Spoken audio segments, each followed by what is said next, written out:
conocido en Jerusalén, su propia ciudad, en su propia residencia real, el lugar en donde de todos los lugares él debería haber sido reconocido como rey, pero no lo fue. Ellos no lo buscaron, no les importó quién era él, ni siquiera se molestaron por venir a Belén para verlo, sino que más bien fueron algunos extraños de una tierra distante que estaban buscando adorarlo, y además, fuera de la gente en común, los líderes y los gobernantes y los teólogos y los sacerdotes de Israel fueron totalmente indiferentes. De otra manera, Herodes, lleno de amargura y odio y envidia y celos, estaba ahí presente. Y entonces, aquí desde el principio mismo del Evangelio de Mateo, vemos cómo va a ser. Van a haber personas que son indiferentes, van a haber personas que son antagonistas, y va a haber personas que adoran. Y veremos más de estos tres grupos conforme avanzamos. Entonces, los magos representan las primicias de las naciones gentiles y nos muestran realmente que Dios siempre los ha tenido en su corazón. Ahora, al ver los versículos 1 al 12, y vamos a verlos de manera específica conforme entramos al texto, la última vez únicamente hablamos de la introducción, pero conforme entramos al texto, quiero que vea 5 actos en este increíble drama que se desarrolla en el capítulo 2, 5 actos separados. Y simplemente los vamos a titular con una palabra simple para recordarlos. Es la llegada, acto 1. Número 2, la agitación. Número 3, la actuación. Número 4, adoración. Y número 5, la evasión. Ahora, ese no es un bosquejo muy brillante, simplemente son algunos ganchos para colgar sus pensamientos. Veamos en primer lugar los versículos 1 y 2, la llegada.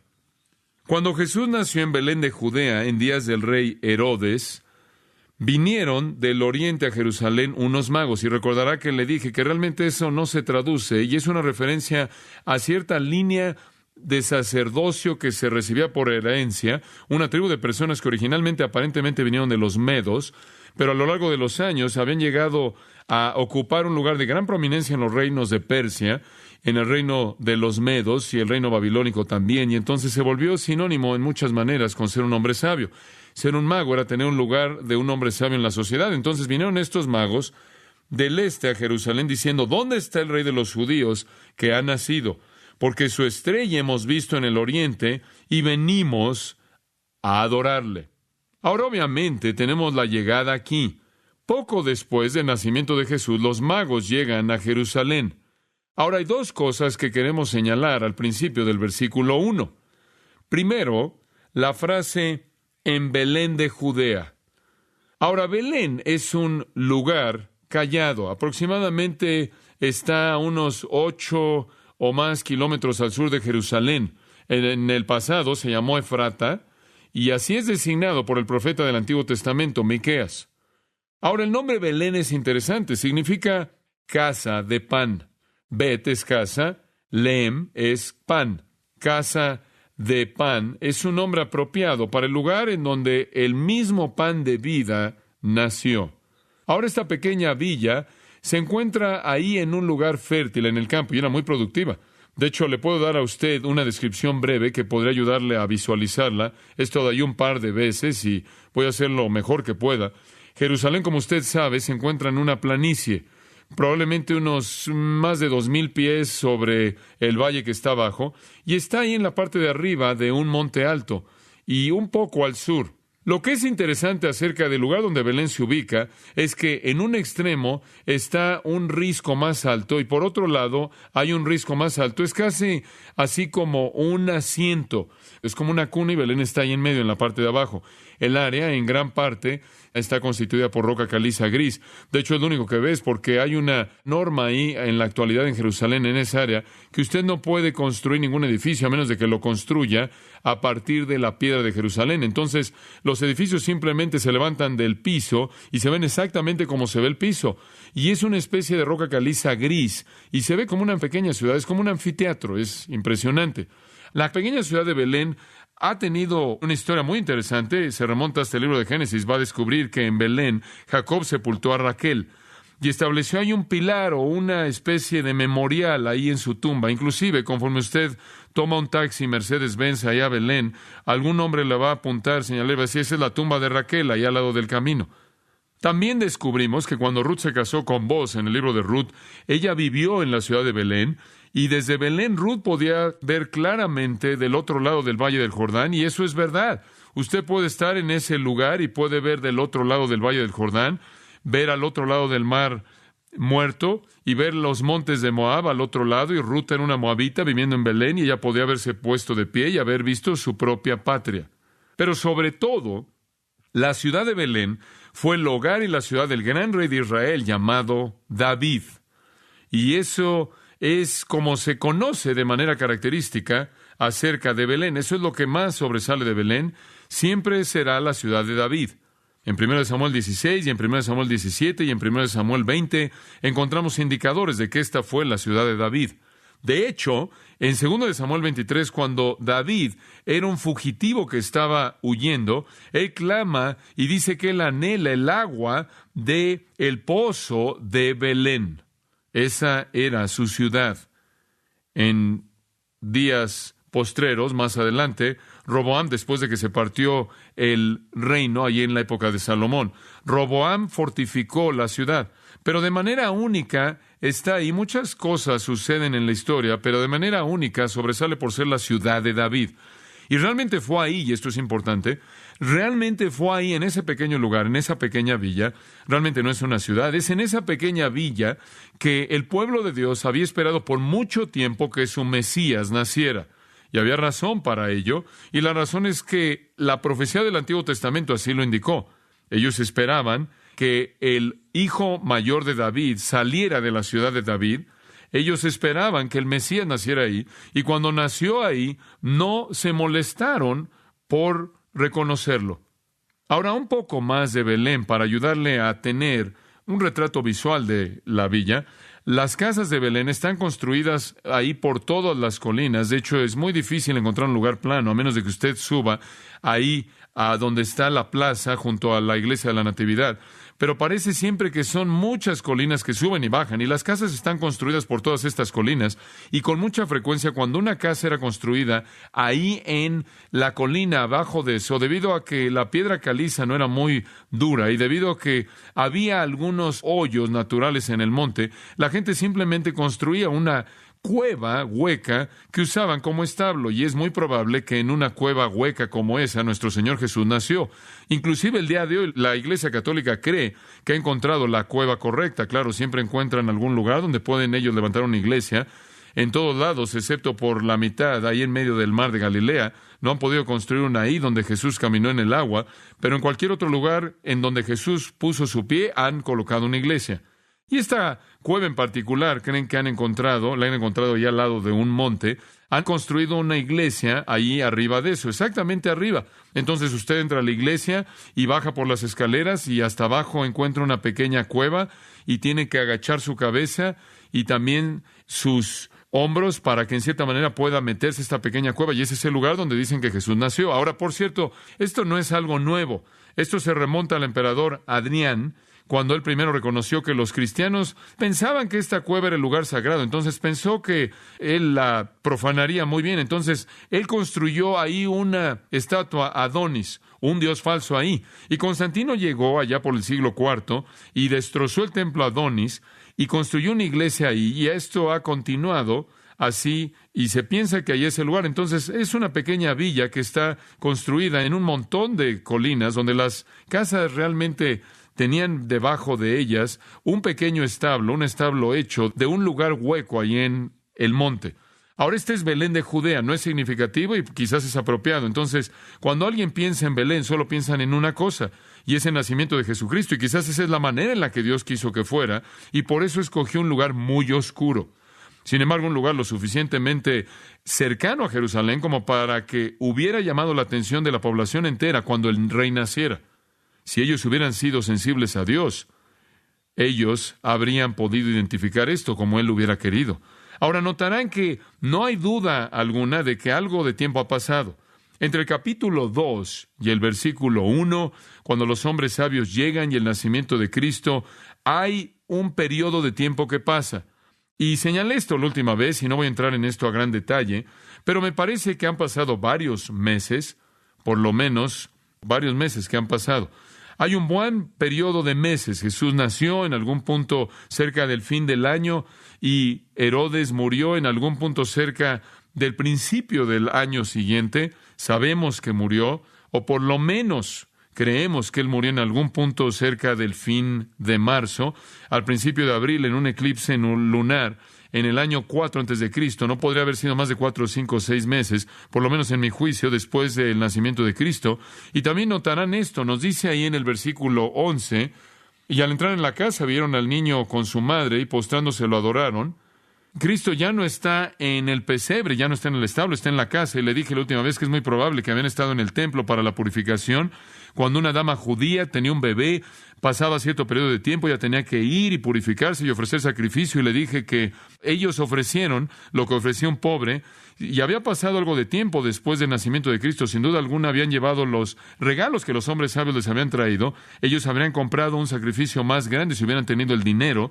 Entonces me parece que todavía no habían recibido los regalos de los magos, los cuales habrían usado en ese sacrificio, lo cual significa que la purificación sucedió antes y, por lo tanto, nos coloca en un periodo por lo menos de 40 días antes de que los hombres sabios llegaran ahí. Entonces, el niño ha crecido por lo menos un poco, quizás tiene unos cuantos meses de edad.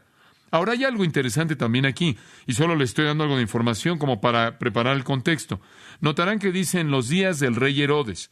Ahora, podremos pasar literalmente horas discutiendo esta persona y todo este trasfondo de dónde vino, pero realmente no es algo clave para nuestro punto. Permítame simplemente darle suficiente historia para que entienda lo que está pasando aquí.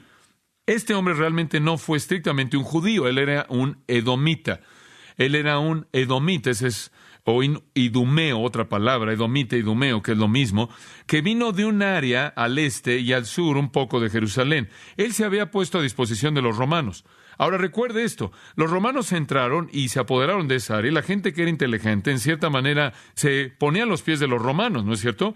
La gente que quería obtener algo simplemente buscaba caerle bien a los romanos, y este hombre fue uno de ese tipo de personas. Durante las guerras civiles en Palestina y durante el tiempo en el que Roma estaba tratando de establecerse a sí mismo, antes del nacimiento de Cristo, Herodes jugó juegos con Roma y en cierta manera buscó caerles bien y confiaron en él. Él obtuvo su favor. Y una vez que Roma finalmente había conquistado la tierra de Judea, ellos establecieron un procurador. Un procurador era como un gobernador, algo así como un gobernante oficial de ese pequeño país. Y su nombre era Antípater.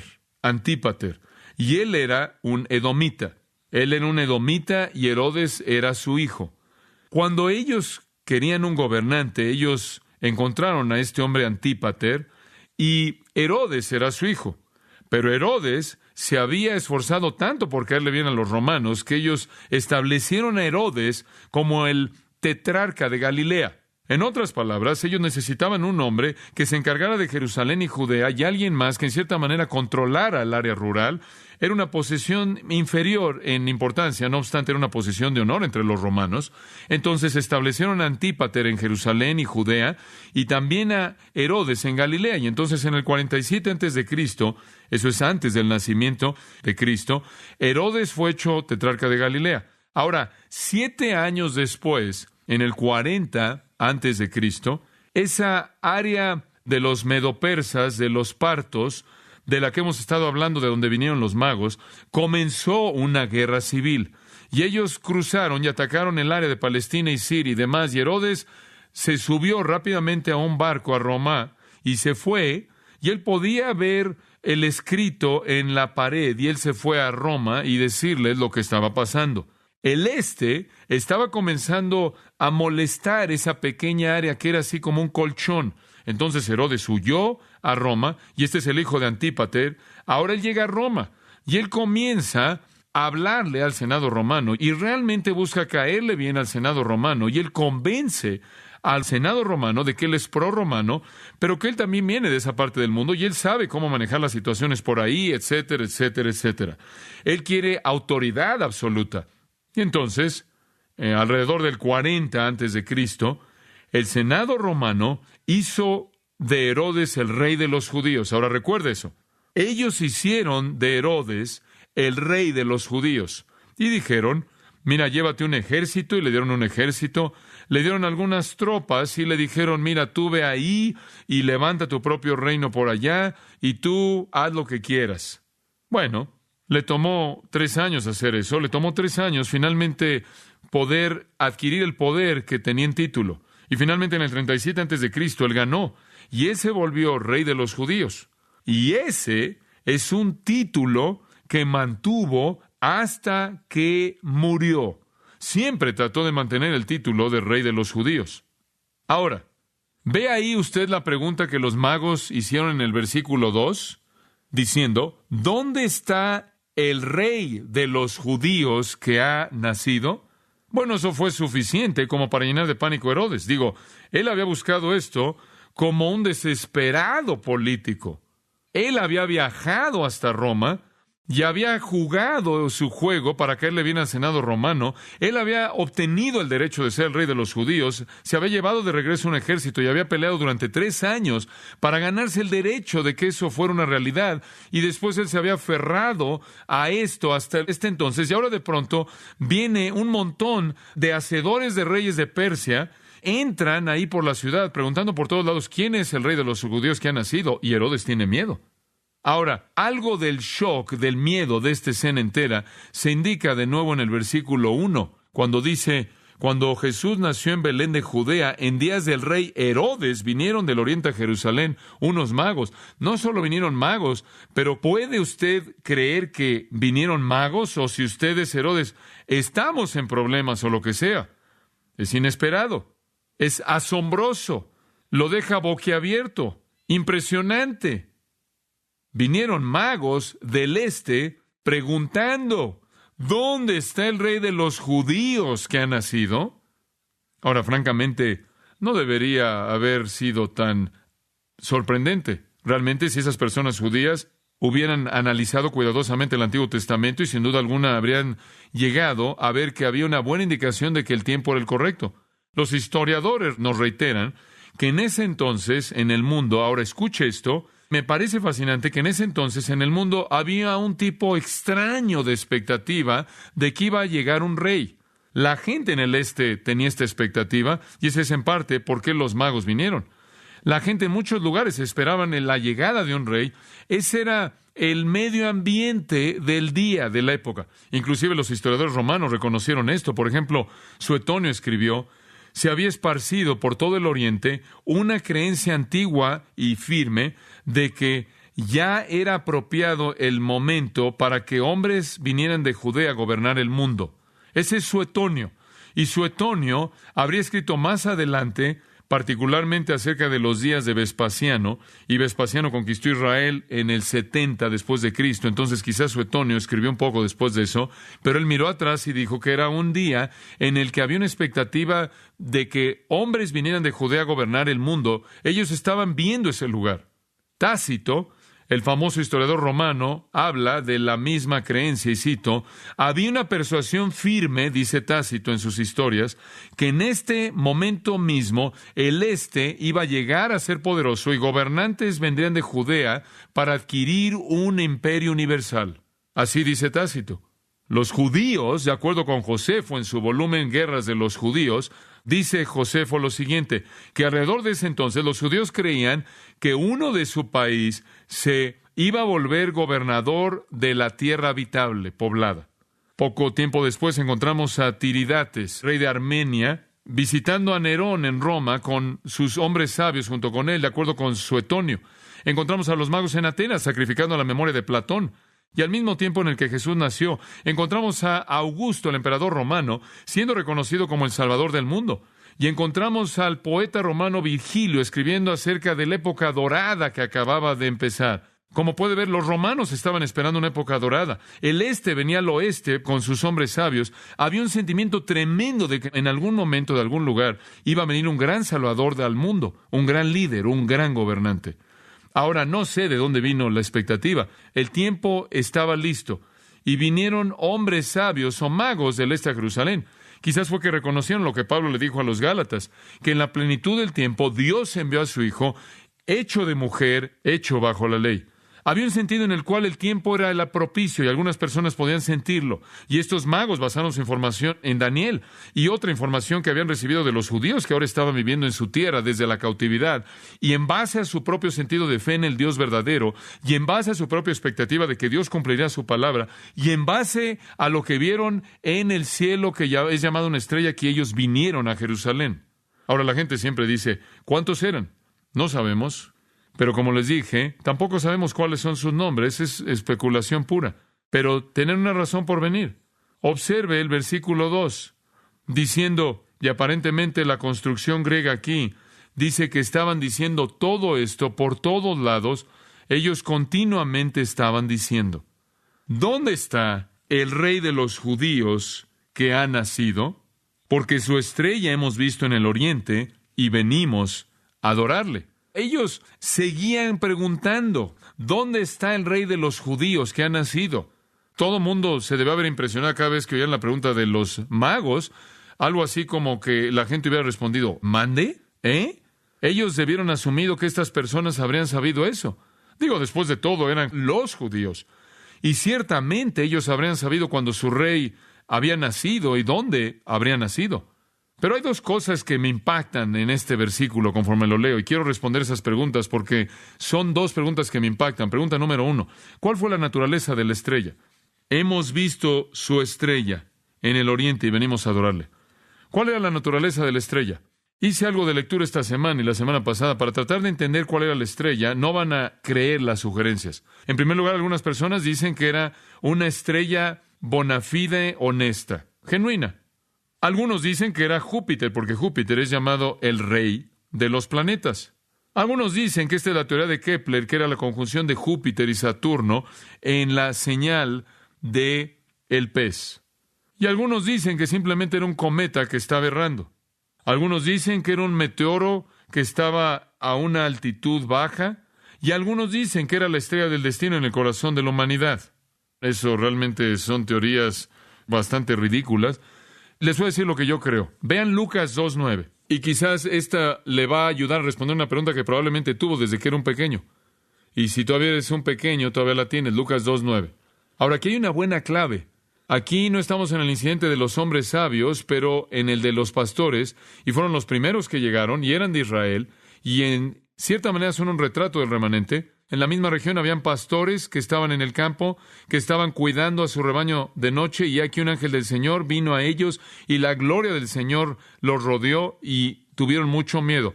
Ahora, ¿cuál era el brillo en el cielo cuando los pastores lo vieron? ¿Qué era? Era la gloria del Señor.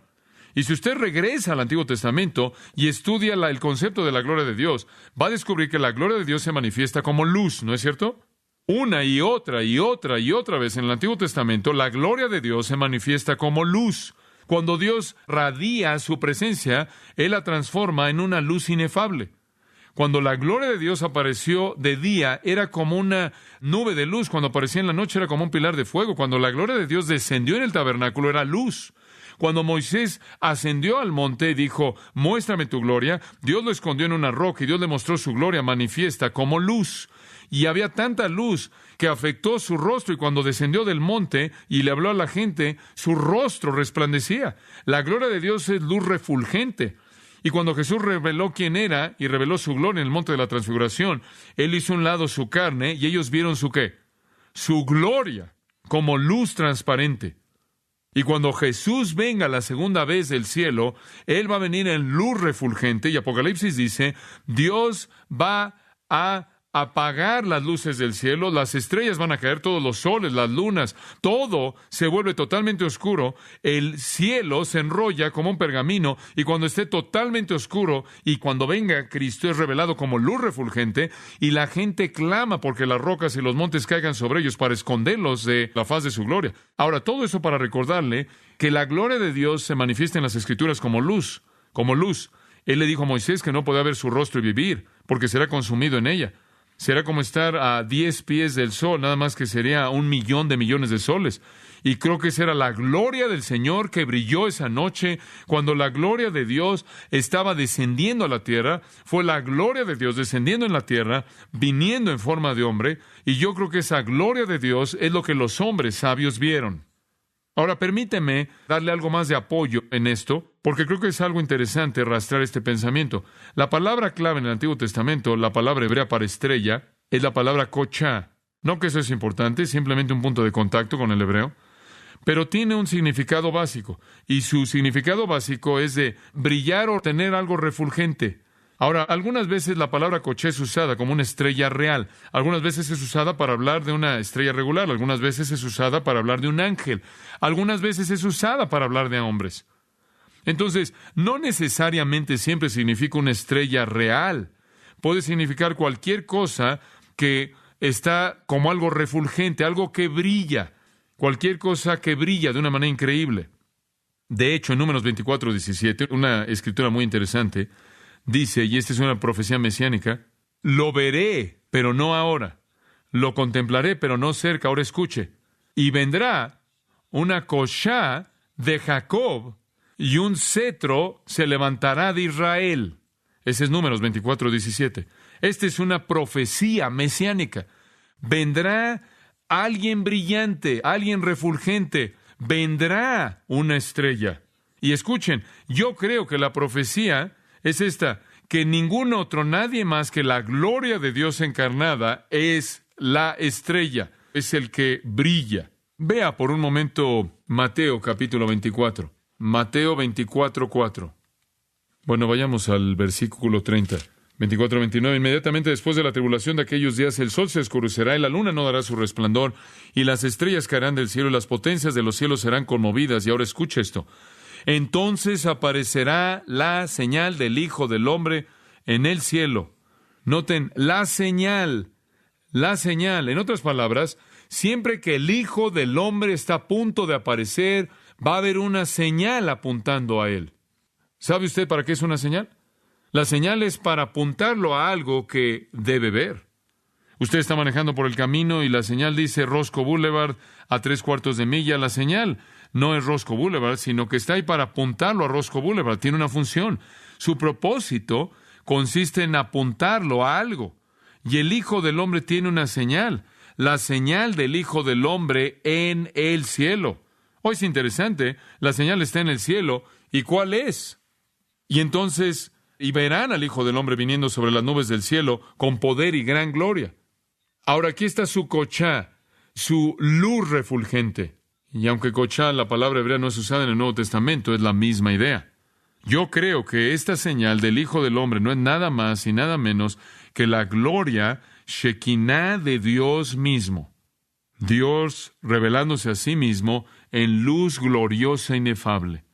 De hecho, inclusive nos dice, creo que es en Apocalipsis 1:16, que el Hijo brilla, el Hijo de Dios brilla como si fuera el sol en su fuerza. De alguna manera, ahora escucha esto, de alguna manera Jesucristo está conectado con esta gloria refulgente de Dios y es su señal en los cielos. Él es un espíritu, Él es un ser espiritual. Él también en un sentido es un ser físico en el cuerpo glorificado que tiene a partir de su resurrección. Pero hay una señal que va con Él y es gloria refulgente. Y un día en el monte Él se la mostró a los discípulos. Y un día, cuando Él regrese, la señal de su venida, la señal del Hijo del Hombre en el cielo, estará ahí, gloria refulgente en el cielo. Bueno, ¿sabe usted lo que yo pienso? Yo creo que el mismo señal, la primera vez que vino, también estuvo ahí. Simplemente creo que era la señal del Hijo del Hombre en el cielo. Y la señal del Hijo del Hombre en el cielo no es una estrella. No es un cuerpo astral, no es una conjunción de planetas, no es los pensamientos del destino humano que están ahí en la mente mística de alguien. La señal del Hijo del Hombre no es nada más y nada menos que la gloria de Dios Shekinah revelada en luz, refulgente, gloriosa en los cielos. Y añadiría este pensamiento.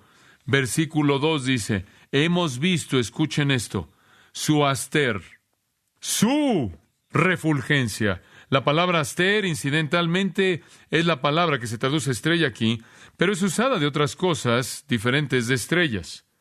Entonces, Él tiene su propia, y de nuevo significa una refulgencia, un brillo. Hemos visto su kochá, su aster, su refulgencia, su gloria. El hecho mismo de que es su estrella significa algo muy especial. Ha aparecido. Es una palabra interesante. Su estrella hemos visto en el oriente. Su estrella, versículo 7, Herodes dice, quiero conocer el tiempo cuando la estrella apareció. Y la palabra phaino en el griego significa aquello que se enciende. ¿Cuándo fue el momento en el que eso se encendió? La misma palabra es un pensamiento interesante. La misma palabra es usada con relámpago. Relámpago es una forma de aster. Algunas veces es traducida como estrella en el cielo, algunas veces es traducida como relámpago. Algunas veces es como el brillo de algo, y aquí es el brillo. No podemos ir más allá de eso, no podemos hacerlo significar una verdadera estrella. Y hay un sentido en el que Herodes dice, ¿cuándo es que esto que empezó a brillar se prendió? Y aún eso es en cierta manera una pista de que fue algo que nunca antes había existido y empezó a existir solo porque Jesús venía. Entonces yo creo que esta fue su aster, la señal del Hijo del Hombre en los cielos. Estuvo ahí en su primera venida y, amados, estará ahí en su segunda venida. Es su señal, es su estrella, no algún tipo de cuerpo celeste. La pseudociencia de la astrología nunca había podido predecir al Señor. No estaban viendo todas sus ideas y viendo, bueno, vamos a ver aquí, ahí está el viejo Saturno y cada uno haciendo lo que quería. Eso significa que iban a hacer. No. Lo que vieron fue algo que nunca antes habían visto y sabían que tenía que ser algo único y lo conectaron con lo que el Antiguo Testamento decía y lo que Daniel les había dicho. Ninguna investigación astronómica les dio la dirección. Dios se reveló a sí mismo. No fue diferente de la columna de fuego en el Antiguo Testamento. Y usted recordará, la columna de fuego y la nube en el Antiguo Testamento estaba ahí encima del lugar santísimo.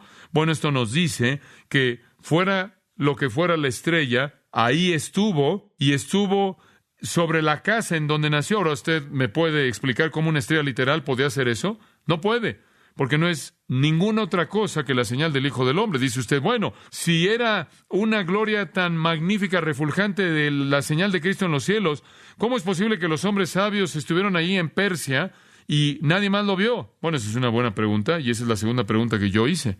¿Cómo es posible que Dios es tan selectivo? Bueno, mire, usted sabe, eso no es nada nuevo para Dios. Él puede hacer que todo mundo en el mundo esté ciego a algo si Él quiere.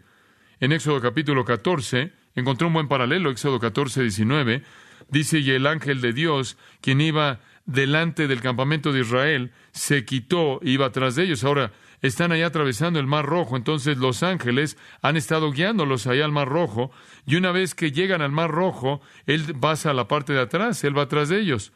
Ahora, dice usted, ¿para empujar? No. Le voy a decir para qué. La columna de nube, aquí está la gloria de Dios, la columna de nube se quitó de delante de su rostro y se puso atrás de ellos. Ahora, detrás de los israelitas tiene ahí la columna de nube, la gloria de Dios, y tiene al ángel del Señor. ¿Quién es el ángel del Señor? Jesucristo. Y estuvo en medio del campamento de los egipcios y del campamento de Israel. Y era una nube y oscuridad para ellos, pero dio luz de noche a estos, de tal manera que no se acercaron el uno al otro toda la noche. ¿Sabe lo que sucedió? Israel vio la luz y Faraón y su ejército vio ¿qué? Oscuridad, y fue lo mismo. Hay algo acerca de Dios revelando lo que Él quiere revelar a aquellos a quien se lo quiere revelar. Y eso es todo lo que puedo decir acerca de esto. ¿Cómo es que la relacionaron con el nacimiento de Cristo? No sé. Realmente no sé. Fuera de que Dios hizo que fuera obvio que ellos supieran. Ahora, ¿quiere saber algo que es fascinante? Esto podría conmoverlo un poco, podría afectar su historia de Navidad del año que entra, pero ¿sabe que en ningún lugar de la Biblia jamás dice que siguieron la estrella Belén desde Persia? No dice que los llevó a Jerusalén, no dice que fue a ningún lugar en absoluto. Hemos visto su estrella, ¿en dónde? En el oriente. Ellos vieron la estrella en el este y no necesitaba decirles a dónde tenían que ir, en donde el Mesías judío tenía que estar. Ellos sabían que la ciudad real era Jerusalén. Ellos sabían que ahí todos los reyes judíos reinaban. Ellos sabían exactamente dónde ir. No necesitaban que alguna estrella los guiara. Y cuando vieron su gloria, y Dios lo hizo tan evidente y obvio como siempre lo hace cuando Él revela y cuando quiere revelarle a quien Él quiere revelar, ellos ni siquiera hicieron la pregunta. Ellos se subieron a sus caballos y fueron y llegaron al lugar correcto. Y Mateo no nos da todos los detalles de cómo es que ellos prepararon al caballo persa y cuántos kilómetros y cómo fue y todo lo que comieron, porque esa no es la historia de esas personas, sino de Jesucristo.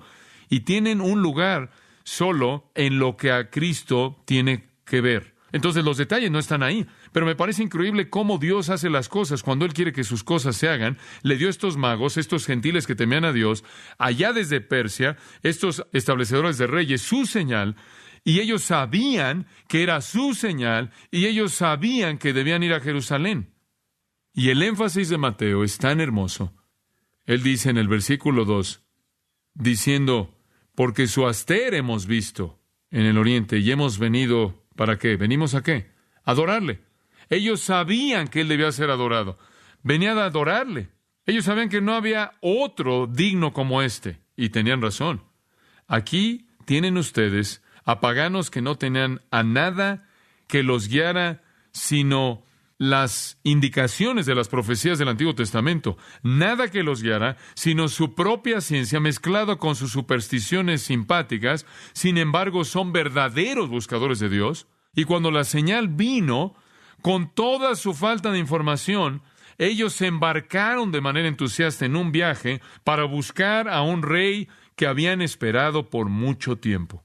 Pero la jerarquía judía, con el Pentateuco en su mano, estudiándolo diariamente, con las profecías en su mano, leyéndolas diariamente, gobernados por un hombre amargado y malo llamado Herodes, estuvieron satisfechos con ser totalmente indiferentes a lo que estaba sucediendo a 8 kilómetros de distancia. Y aquí vemos de nuevo la actitud constante de Mateo de condenación hacia los oficiales del judaísmo. Y su sensibilidad constante de que Dios está abriendo la iglesia, le está abriendo el evangelio a los gentiles. Escuche, siempre hay en algún lugar corazones hambrientos anhelando a un Salvador divino y dispuestos a seguir inclusive una señal débil que pueda llevarlos a sus pies. Y siempre es fabuloso cuando usted encuentra a alguien así. Siempre hay esos corazones que buscan. Me acuerdo cuando estuve en un avión en una ocasión y quería estudiar porque tenía un manuscrito que tenía que entregar y tenía que entregarlo a la casa de publicación, y entonces yo en cierta manera, a manera algo quizás simpático, oré de manera silenciosa: Señor, por favor, que ningún incrédulo se siente cerca de mí para que no tenga que darle testimonio todo el tiempo desde San Luis a Los Ángeles, porque tengo que terminar. Y claro que tuvimos que detenernos y me metí en el avión equivocado, o el avión, algo estaba funcionando mal. Tuvimos que cambiar de aviones y todo estaba mal, y nos subimos a otro avión y un hombre vino y se sentó a mi lado, estaba estudiando, y él estaba dormido y no quería yo despertarlo, y después yo me moví un poco y él se despertó y pensé, hombre, me hizo una pregunta, dijo, ¿eres un maestro? ¿Tienes esos papeles y demás? Y dije, bueno, sí, algo así. Sí, creo que soy un maestro. Él dijo, ¿qué enseñas? Le dije, enseño la Biblia. Él dijo, ¿enseñas la Biblia? Oh, él dijo, escucha, él dijo, esto es fabuloso. Él dijo, ¿tú podrías decirme cómo puedo tener una relación personal con Jesucristo? Esa es la verdad. Y entonces empecé a hablarle, y bueno, no debes comenzar ahí, supuestamente debes ser escéptico, por lo menos tienes que tener una hora de apologética antes de que entremos en eso. Pero en algún punto ahí, volando por encima del Gran Cañón, él recibió a Cristo. Más tarde lo bauticé y me dijo que después de eso él venía a Los Ángeles a trabajar para alguien. Le pregunté a quién y él me dijo quién era. Para uno de nuestros ancianos. Fue interesante. Siempre hay corazones preparados. Y aquí habían algunos que vinieron a Jerusalén. Entonces vemos la llegada. En segundo lugar, y esto es realmente interesante, la llegada es la escena 1 y rápidamente llega a la escena 2, la agitación. Herodes es totalmente lo opuesto de estas personas. Versículo 3.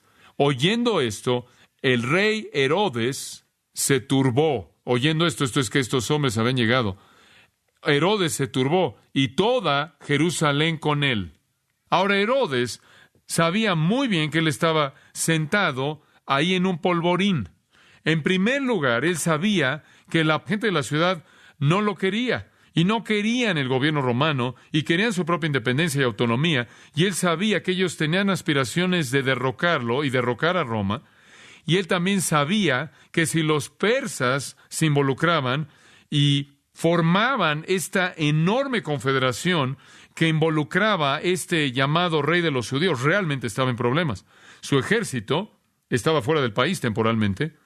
Él sabía que el imperio oriental presentaba una amenaza constante para Roma y el conflicto siempre estaba ahí hirviendo, y él sabía que su trabajo estaba en la cuerda floja y su vida estaba en la cuerda floja, aunque tenía 70 años de edad, por lo menos para este entonces.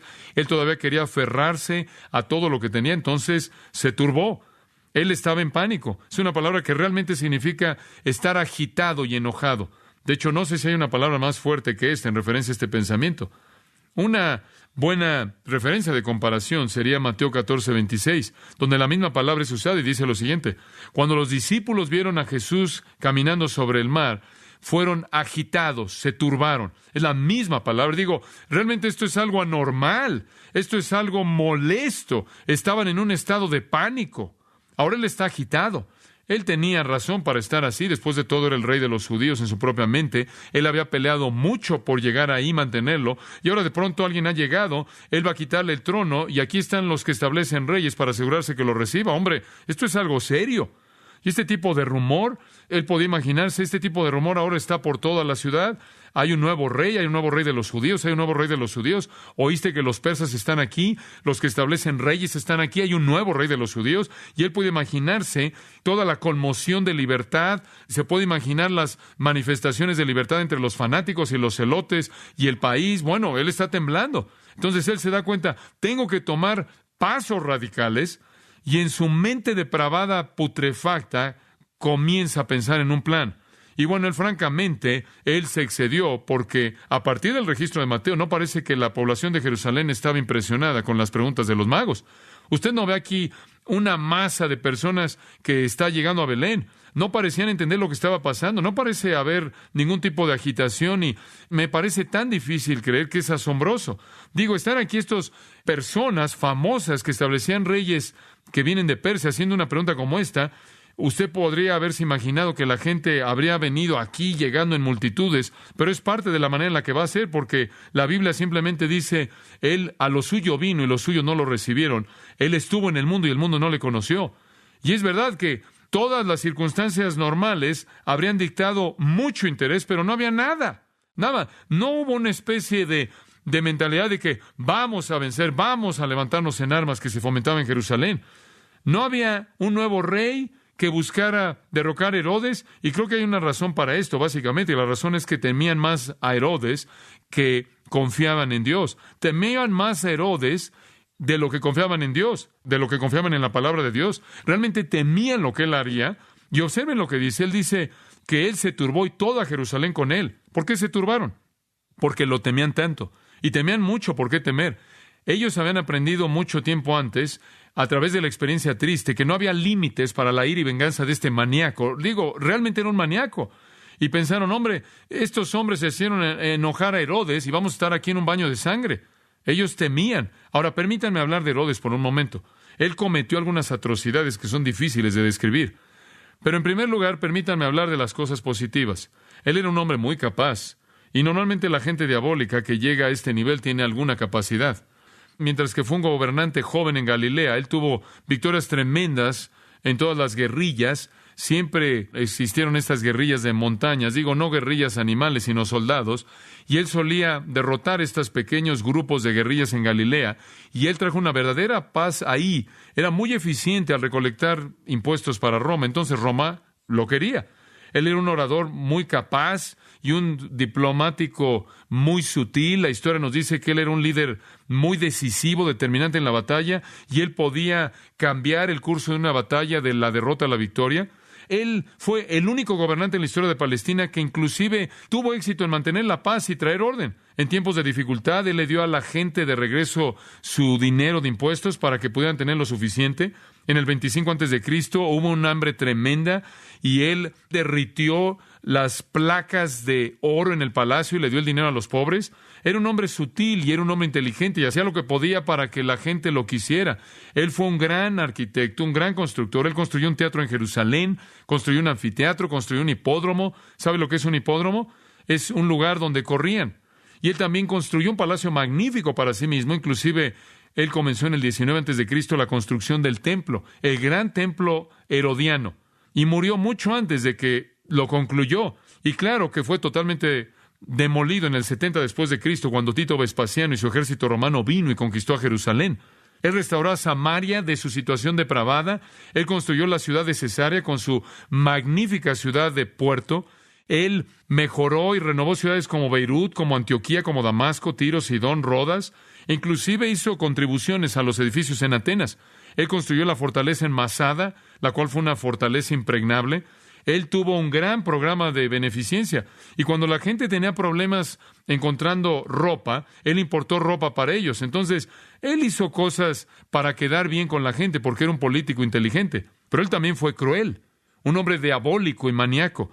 Todos los historiadores están de acuerdo con esto. Y esta es la primera línea de todo artículo que leí acerca de Herodes. Herodes era increíblemente celoso. Sospechaba de todo mundo. Él se sentía amenazado por todo mundo y toda cosa. Y entonces pasó su vida entera tramando el asesinato de gente. Él estaba tramando asesinatos continuamente.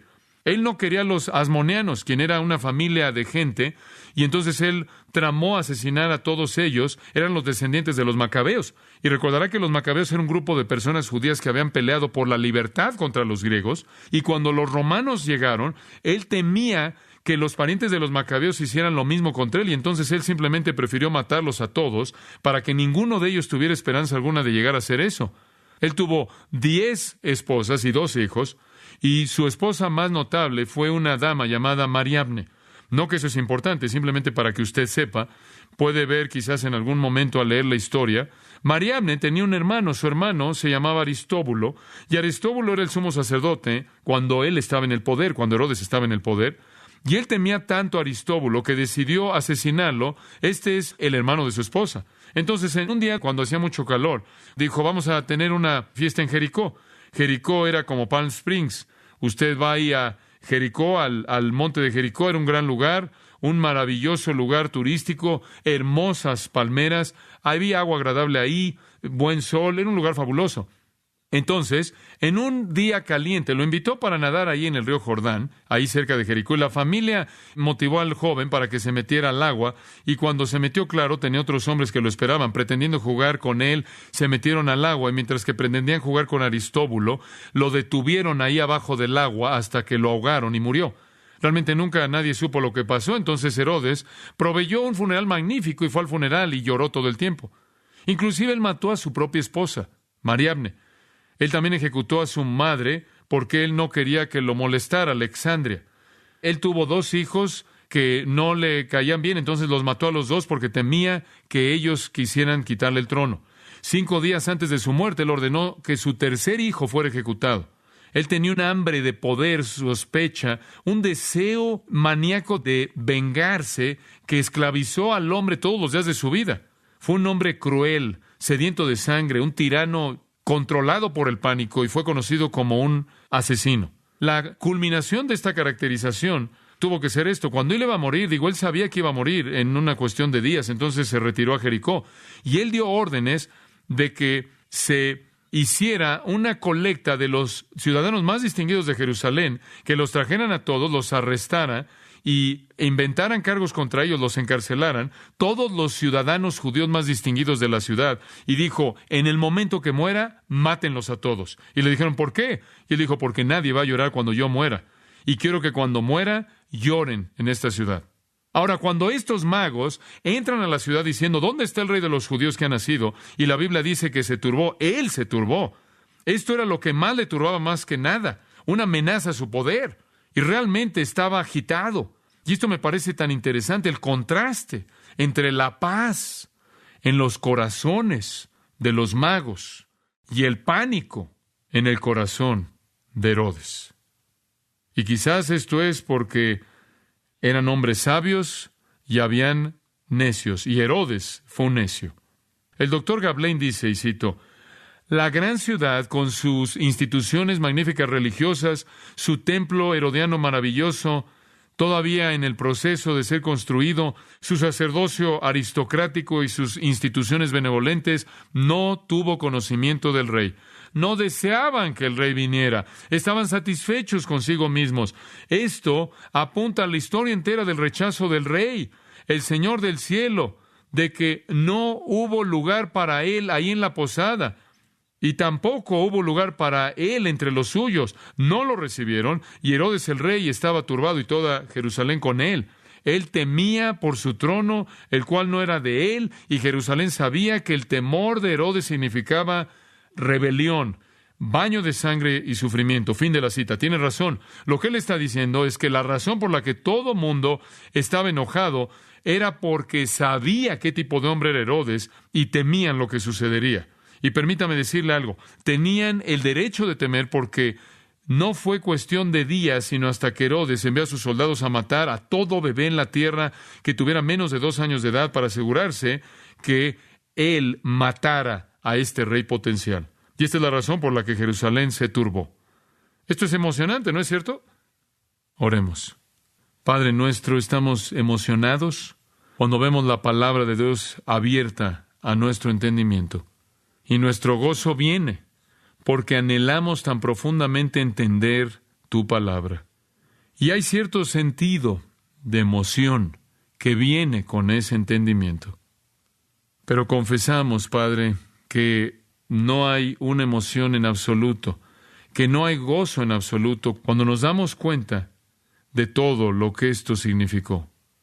Miramos atrás y vemos un hombre como Herodes que ahora arde en el infierno eterno. Miramos hacia atrás y vemos a los principales sacerdotes y a los escribas, a los ancianos del pueblo ahora perdidos para siempre. Y reconocemos que cuando el rey vino, no lo quisieron.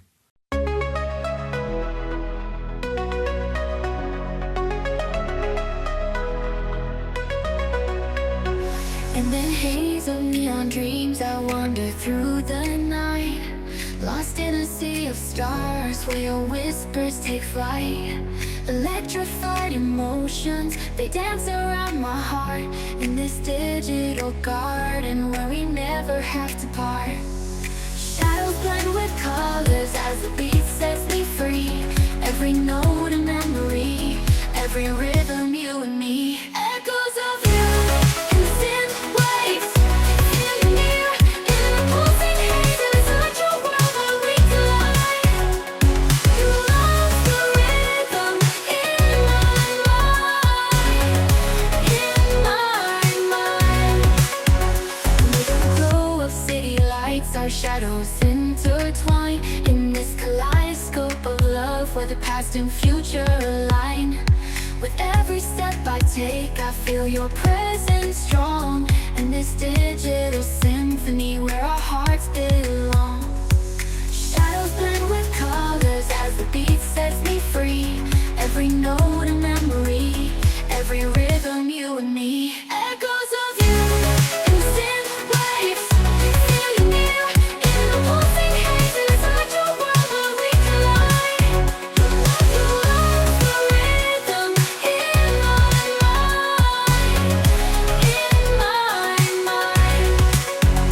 And in silence between the beats, I find your voice.